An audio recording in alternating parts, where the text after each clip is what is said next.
4295 റേഞ്ചിൽ കോട്ടയിൽ നല്ല ആപ്ലിക് വർക്കും സ്കാലപ്പ് പാറ്റേൺ ഒക്കെ ചെയ്തിട്ടുള്ള സാരിയുടെ കളക്ഷൻ ആയിട്ടാണ് ഞാൻ വന്നേക്കുന്നത്. 4 ഷെയ്ഡ്സ് നമുക്ക് ക്രിസ്മസിനൊക്കെ യൂസ് ചെയ്യാൻ പറ്റിയ നല്ല സാരീസ് ആണ്. 4 ഷെയ്ഡ്സിലാട്ടോ ഇത് വരുന്നത്. നല്ലൊരു പീച്ച് കളർ ടോണിലാണ് ഫസ്റ്റ് വന്നേക്കുന്നത്, പീച്ചും ഗ്രേ കളർ കോമ്പിനേഷനിൽ. പിന്നെ നമുക്ക് ഗ്രീനും പിങ്ക് കളറിൽ വരുന്നുണ്ട്. പിന്നെ പിങ്കിന്റെ ടോൺ തന്നെ വരുന്നുണ്ട്, പിങ്ക് രണ്ടും കൂടെ മിക്സ് ചെയ്തിട്ട് വരും. പിന്നെ നമുക്ക് ബ്ലൂ ഷെയ്ഡാണ്, ബ്ലൂവും ഗ്രേയും കൂടി മിക്സ്, ലൈറ്റ് ഒരു ബ്ലൂയിഷ് ഗ്രേ കളറിലാണ് വരുന്നത്.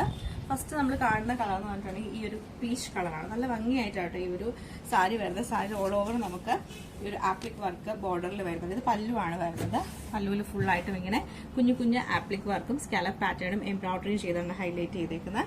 പിന്നെ നമുക്കിത് വരുമ്പം സാരി ത്രൂ ഔട്ട് ഇങ്ങനെ ഈ ഒരു എംബ്രോയിഡറി പാറ്റേൺ ആണ്. ബോർഡറിൽ 2 ബോർഡറിലും ചെയ്തേക്കുന്നത് ആപ്ലിക് വർക്കാണ്. ഫുള്ളായിട്ട് ആപ്ലിക് വർക്കും ചെയ്ത് എൻഡിലേക്ക് വരുമ്പോഴത്തേക്ക് നമുക്ക് ആ ഒരു ബോർഡറും കൂടെ വന്നേക്കുന്നത്. 4 ബോർഡറിലും വരുന്നുണ്ട്. ബ്ലൗസ് വരുമ്പോഴത്തേക്ക് നമുക്ക് പ്ലെയിൻ വന്നിട്ട് സ്ലീവിന്റെ സൈഡിൽ ഈ ഒരു പാറ്റേൺ ആണ് ചെയ്തേക്കുന്നത്. നെക്സ്റ്റ് നമ്മൾ ഇതിന്റെ കാണുന്ന പിങ്ക് ടോൺ ആണ്. പിങ്ക് ടോൺ നമുക്ക് ഇങ്ങനെയാണ് വരുന്നത്. ഒരു ഓഫ് വൈറ്റും പിങ്കും കൂടെ മിക്സ് ചെയ്തിട്ട് വരും. ഇപ്പം ഞാൻ കാണിച്ച സെയിം പാറ്റേൺ തന്നെയാണ് വരുന്നത്. അതുപോലെ തന്നെ ബ്ലൗസ് പീസ് നമുക്ക് ഇതിന്റെ വരുമ്പോൾ ഇങ്ങനെയാണ് ഇതിന്റെ ആ ഒരു ബ്ലൗസ് പീസിന്റെ പാറ്റേൺ വന്നേക്കുന്നത്. അടുത്ത നമ്മൾ കാണുന്ന ഇതിന്റെ നല്ലൊരു ഗ്രീൻ ടോൺ ആണ്, ലൈറ്റ് ഒരു ഗ്രീൻ ടോണ്. അതും ഈ ഒരു സെയിം ടോൺ പാറ്റേൺ തന്നെയാണ് വരുന്നത്. സ്കാലപ്പ് ചെയ്തിട്ട് നമുക്ക് ആ ഒരു എംബ്രോയിഡറി പാറ്റേൺ വരും. എൻഡിൽ നമുക്ക് ഇങ്ങനെയാണ് ചെയ്തേക്കുന്നത്.